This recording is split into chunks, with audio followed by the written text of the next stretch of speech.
What makes someone an entrepreneur? Am I an entrepreneur? Are you an entrepreneur? Do I know any entrepreneurs? Is it genetic? Can I catch it? Is it fatal? Wait, what? The word entrepreneur seems to be thrown around everywhere for everyone doing anything. It's used to describe celebrities and business tycoons like Beyonce, Elon Musk, Marie Kondo, and Jessica Alba. But your brother who keeps bringing up his idea for coffee-flavored toothpaste might make the list too. Entrepreneurs pop up in all types of industries and can have widely different backgrounds. Some build personal brands, while others work tirelessly on a physical product that they believe in. Really, anyone can be an entrepreneur, given an idea and the right tools to develop it into a functional business. Together, we'll develop our business acumen and learn the importance of grit, determination, and a fair bit of luck. I'm Anna Akana, and this is Crash Course Business Entrepreneurship.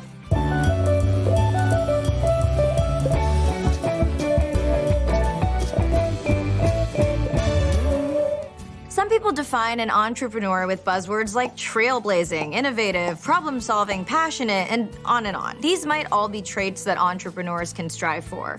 But at its core, an entrepreneur is someone who sees a need and takes on the financial risk to start a business to fill that need. That may sound kind of vague, but that's kind of the point. There is no cookie-cutter entrepreneur, unless you start a business to sell cookie cutters, in which case, yes, there is a cookie-cutter entrepreneur. Your idea might take the form of a physical product in a physical store called a brick-and-mortar business.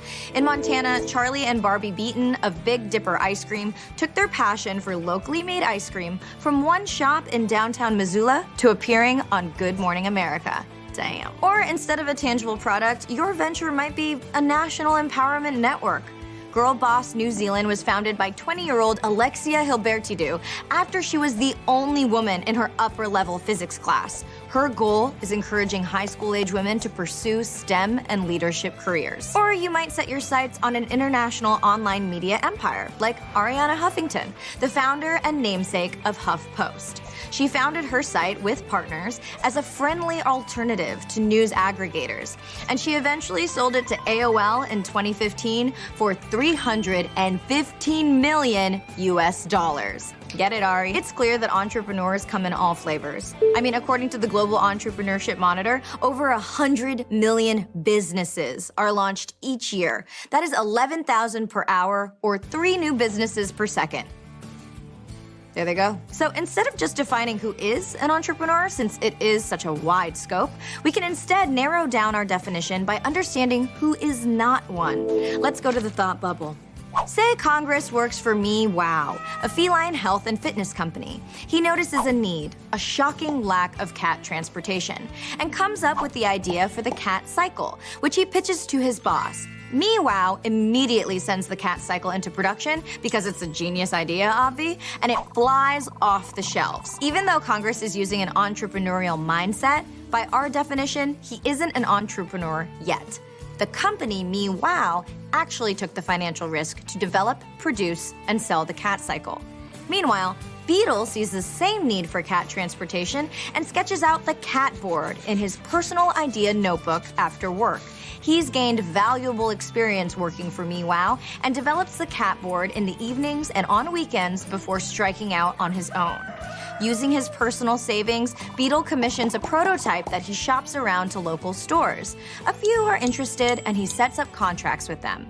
As his sales begin to grow, Beetle creates new designs, but he doesn't pay attention to what his customers like or dislike about the cat board. Because he failed to make valuable improvements to the cat board for his customers, sales plummet. It's a tough decision, but Beetle cuts his losses and sells his cat board designs to MeWow, which revamps his idea as the dog board. Beetle is an entrepreneur because he saw a need and took the financial risk to fill it. It didn't go so well because he didn't incorporate customer feedback, but now he knows where he went wrong and won't make the same mistake in his next entrepreneurial endeavor. Thanks, Thought Bubble. For a while, the classic story of an entrepreneur was someone who created one business that became a long-term project, like opening a new restaurant or founding a tech startup to make flashy phone games. But that is not the whole picture anymore. There has been a shift in the global job market that has opened the door for entrepreneurship to become more mainstream.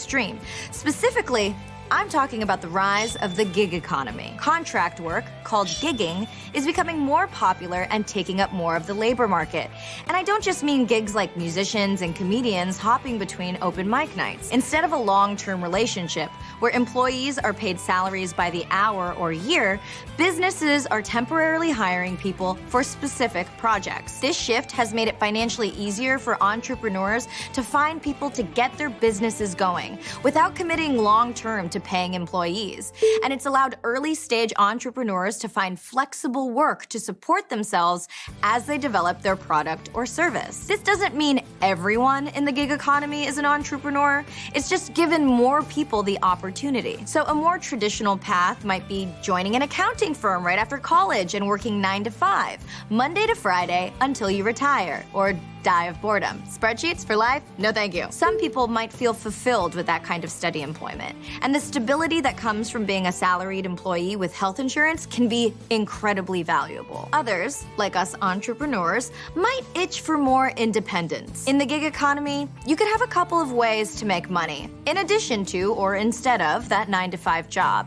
And you can go online to look for gigs from anywhere, not just your real-life community. So you might consult for a network of women small business owners on their day-to-day accounting, create vlogs with tax software tips, or sell unicorn hats on Etsy that are knit out of the softest fabric there is. On the plus side, this allows workers to build robust portfolios of work and find fulfilling gigs. Having separate jobs can also provide a stronger sense of income security than one full-time job. Even if you lose one, you're still making money. All hail the side hustle. Today's entrepreneurs are well-suited for the gig economy because we know how to hustle.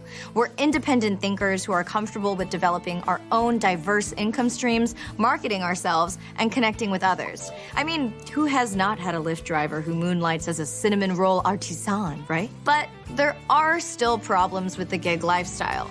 Sure, someone might become a Lyft driver to help fund their sugary dream, but they're almost certainly not doing it because driving strangers around is their passion. For some people, participating in the gig economy is a necessity, not a choice.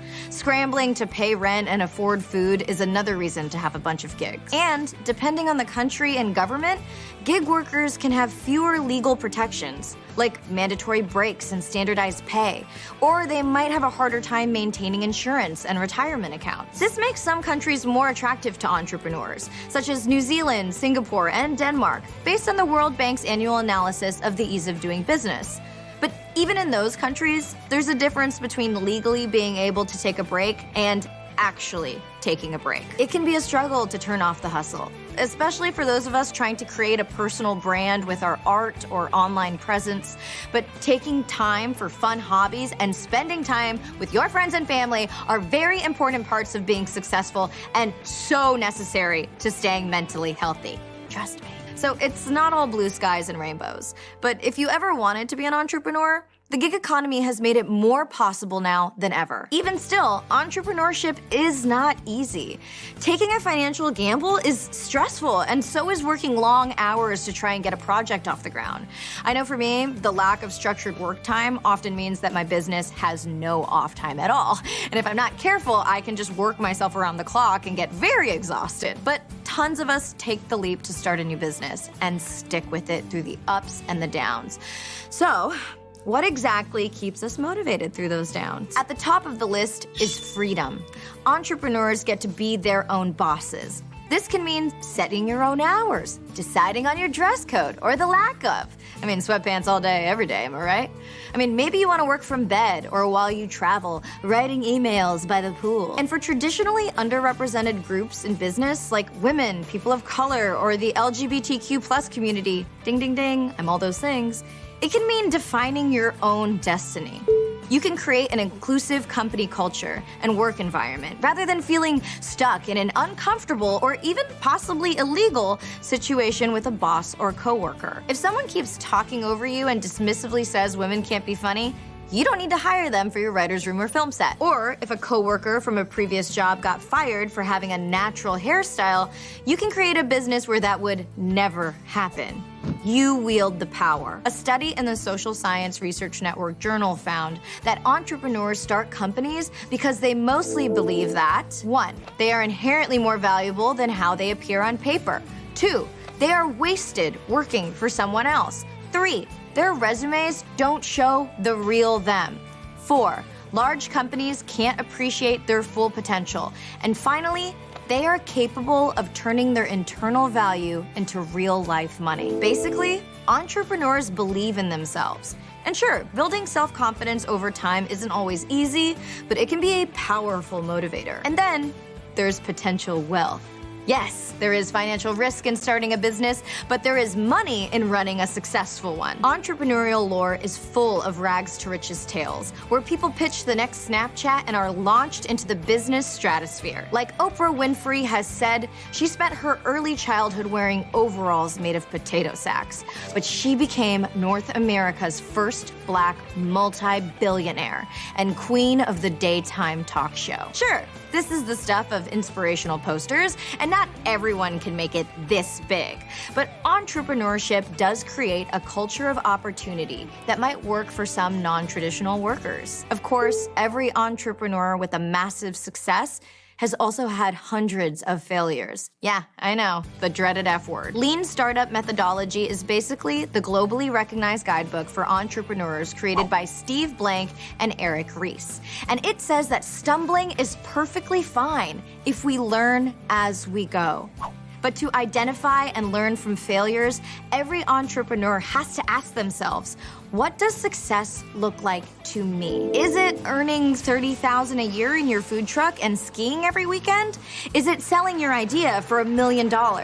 Is it becoming the CEO of a mid-sized media production company and writing novels on the side? Thanks for hiring us, Hank. Also, where is the sequel and when can I star in the movie adaptation? Or is it owning 6 cats and producing your own films? Whatever success is, it's entirely up to you. Of course, no one wants to fail, but together we'll learn how to redefine failure and pick up the pieces if it's truly unavoidable. It's not that successful entrepreneurs never faced failure, it's that they didn't quit. So the bottom line is, anyone can be an entrepreneur with a little grit, determination, and luck. And remember, you may have stopped believing in unicorns, but they've never stopped believing in you. Next time, we'll talk about that fundamental piece at the core of any entrepreneur. Their ideas, where ideas come from, who to take them to, and how to turn them into feasible businesses. Thank you so much for watching Crash Course Business, and thank you to Thought Cafe for the beautiful graphics you just saw. If you want to help keep Crash Course free for everybody forever, you can join our community on Patreon. And if you want to learn more about labor markets, check out this Crash Course Economics video.